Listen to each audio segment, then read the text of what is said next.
സഭാ നടപടികൾ പുരോഗമിച്ചുകൊണ്ടിരിക്കുകയാണ്. അതിന്റെ തത്സമയ ദൃശ്യങ്ങളിലേക്ക്. ബഹുമാനപ്പെട്ട മുഖ്യമന്ത്രിയും അത് പ്രഖ്യാപിച്ചു കഴിഞ്ഞിട്ടുള്ളതാണ്.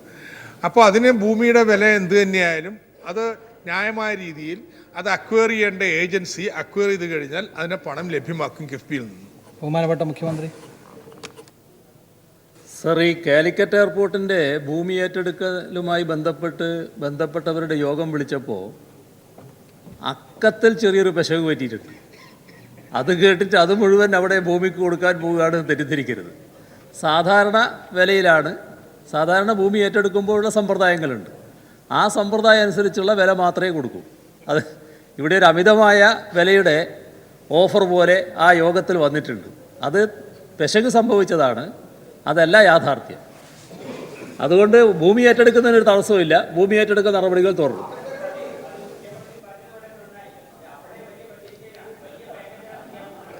Yes Shri K Rajan. Sir, ഈ ചർച്ചയിൽ അങ്ങ് ശ്രദ്ധിച്ചോ എന്നറിയില്ല, ബഹുമാനപ്പെട്ട KC ജോസഫ് പറഞ്ഞു തന്നെയാണ് ഇതിൻ്റെ യാഥാർത്ഥ്യം. കേരളീയ സമൂഹവും ഭരണകക്ഷി ബെഞ്ചുകളും വളരെ സന്തോഷത്തോടെയും ആശയോടെയുമാണ് ഇതിനെ നോക്കിക്കാണുന്നത്. പ്രതിപക്ഷത്തിന് മാത്രമേ തർക്കമുള്ളൂ. എൻ്റെ സംശയം, അത് KC ജോസഫ് വളരെ കൃത്യമായി അത് പറയുകയും ചെയ്തു.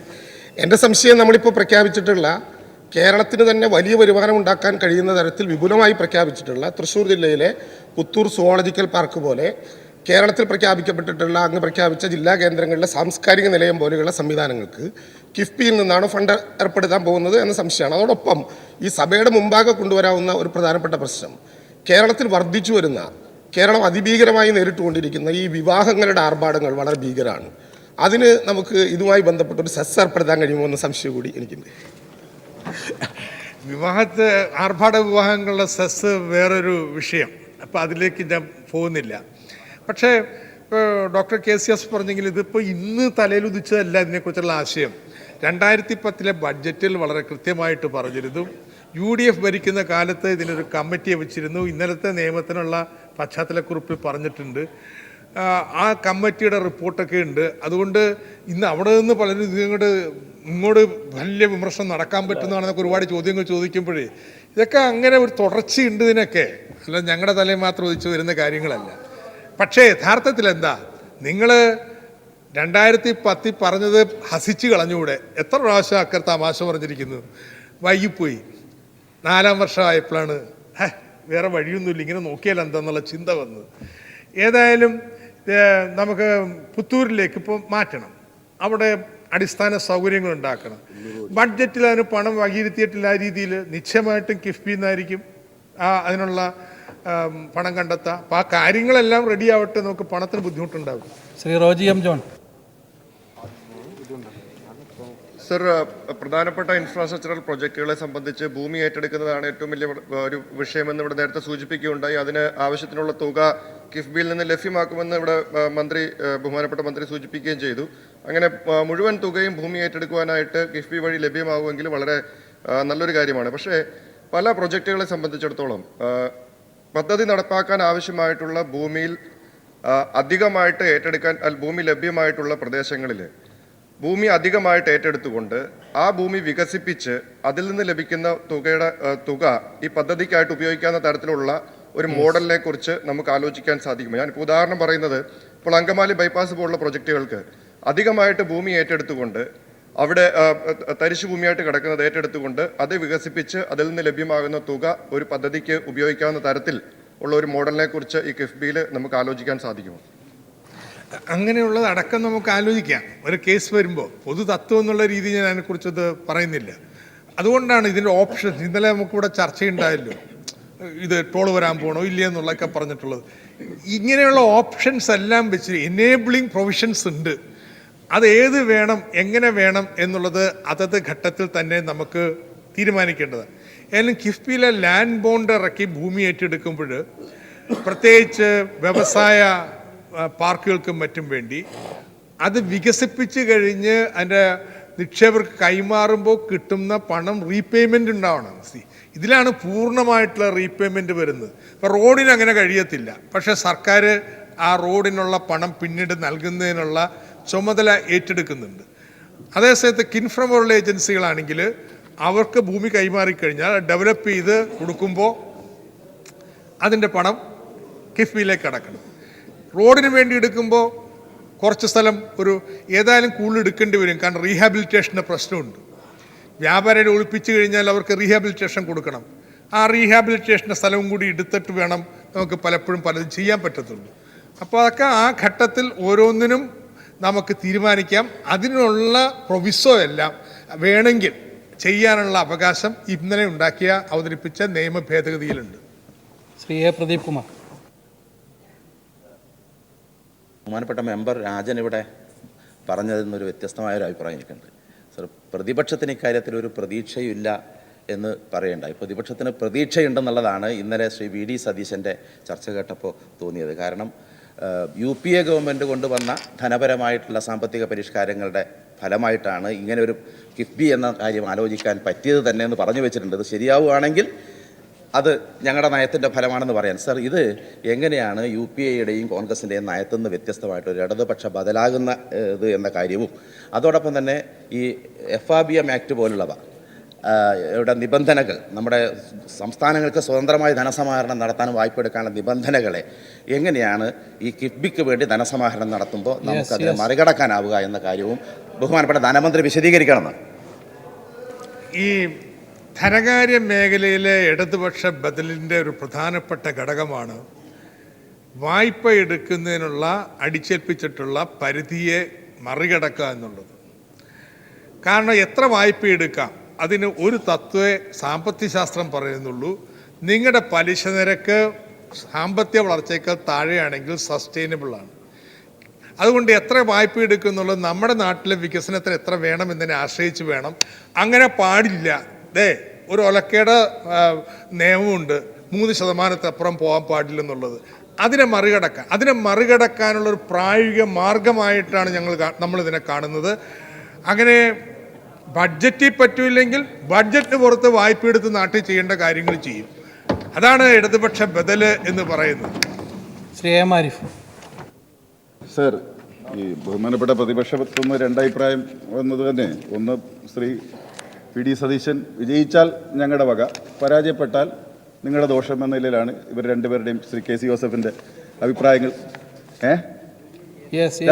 രണ്ടായിട്ട് നിന്ന് പറയുന്ന, വിജയിച്ചാൽ അന്നേ ഞങ്ങൾ പറഞ്ഞല്ലോ എന്ന് പറയാം, പരാജയപ്പെട്ടാൽ അപ്പോഴേ ഞങ്ങൾ പറഞ്ഞല്ലോ എന്ന് രണ്ടുപേർക്കും പറയാവുന്ന അവസ്ഥയിലാണ്. സാർ, ഇത് കേട്ടാൽ തോന്നുന്നു കഴിഞ്ഞ 5 വർഷക്കാലം യാതൊരുവിധ കടവും എടുക്കാതെ നികുതി വരുമാനമൊക്കെ സ്വയം വർദ്ധിപ്പിച്ച് അതിൽ നിന്ന് ചെയ്തതാണെന്ന് പറ്റില്ല. ഒരൊറ്റ സാർ എൻ്റെ പാർട്ട്ണർ കേരള മിഷൻ 2500 കോടി രൂപ തദ്ദേശ സ്വയംഭരണ വകുപ്പ് വഴി കടമെടുക്കാൻ, SLBC വഴി വീട് വെക്കാനുള്ളത് എല്ലാം കഴിഞ്ഞ ഗവൺമെന്റ് കടമെടുക്കാൻ സാർ ചെയ്തിട്ട്.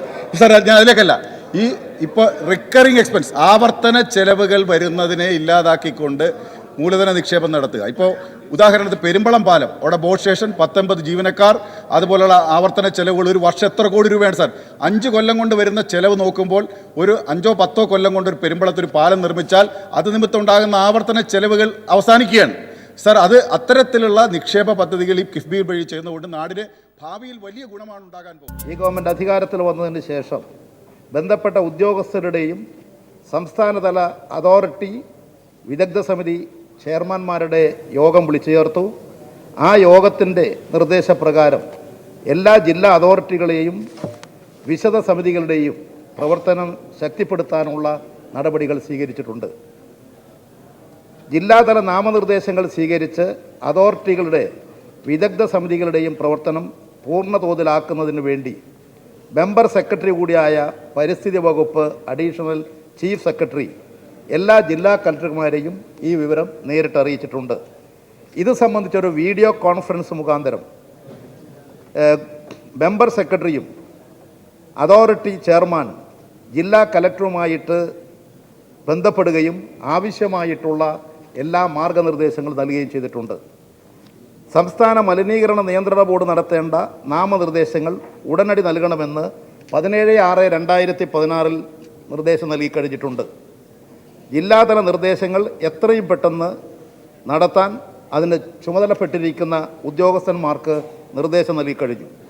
ജില്ലാതല അതോറിറ്റികൾ പ്രവർത്തിപ്പിക്കാൻ സത്വര നടപടികൾ സ്വീകരിക്കുന്നതിന് വേണ്ടി കലക്ടർമാർക്ക് പ്രത്യേക നിർദ്ദേശങ്ങൾ നൽകിയിട്ടുണ്ട്. ജില്ലാ അതോറിറ്റിയും വിദഗ്ധ സമിതിയും നിയമാനുസൃത ചുമതലകൾ നിർവഹിക്കുന്നതിന് വേണ്ടിയിട്ടുള്ള ആവശ്യമായിട്ടുള്ള നടപടികൾ സ്വീകരിച്ചിട്ടുണ്ട്. അതിൻ്റെ ഭാഗമായിട്ട് തന്നെ 4/8/2016 കേന്ദ്ര വന പരിസ്ഥിതി മന്ത്രാലയത്തിൻ്റെ നിബന്ധന പ്രകാരം അവരുടെ തന്നെ ഉദ്യോഗസ്ഥന്മാരെ വരുത്തി നമ്മുടെ ജില്ലാതല ഉദ്യോഗസ്ഥന്മാർക്ക് ആവശ്യമായിട്ടുള്ള നിർദ്ദേശങ്ങളും അവർക്ക് പരിചയങ്ങൾ ഉണ്ടാകുന്നതിന് വേണ്ടിയിട്ടുള്ള നിർദ്ദേശങ്ങളും നൽകിക്കഴിഞ്ഞിട്ടുണ്ട്. ശ്രീ എം നൗഷാദ്. സർ, ഈ സംസ്ഥാനത്തെ അണക്കെട്ടുകളിൽ മണ്ണും ചെളിയും അടിഞ്ഞുകൂടിയിട്ട് അതിൻ്റെ സംഭരണശേഷിയെ തന്നെ ബാധിക്കുന്ന അവസ്ഥ നിലവിലുണ്ട്.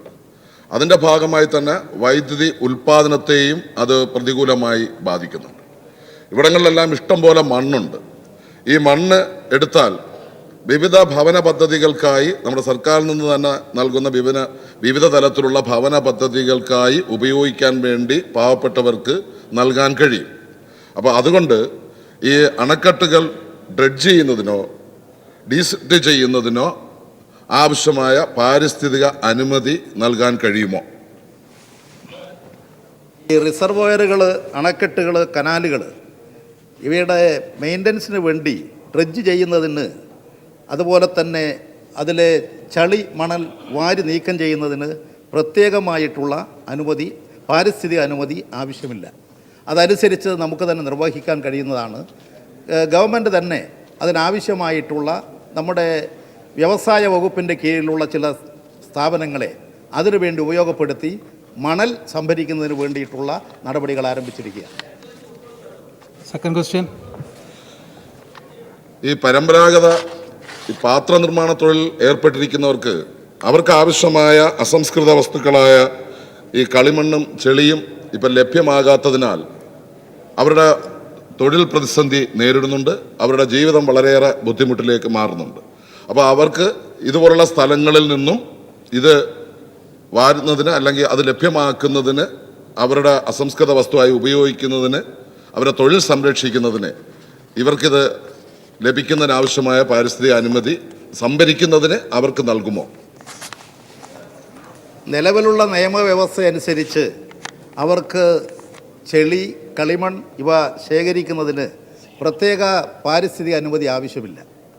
15/1/2016 കേന്ദ്ര സർക്കാരിൻ്റെ വിജ്ഞാപന പ്രകാരം പരമ്പരാഗതമായി ചെളി കൊണ്ട് ഗൃഹോപകരണങ്ങളും മറ്റും നിർമ്മിക്കുന്നവർക്ക് അത് സംഭരിക്കാനുള്ള അവകാശമുണ്ട്.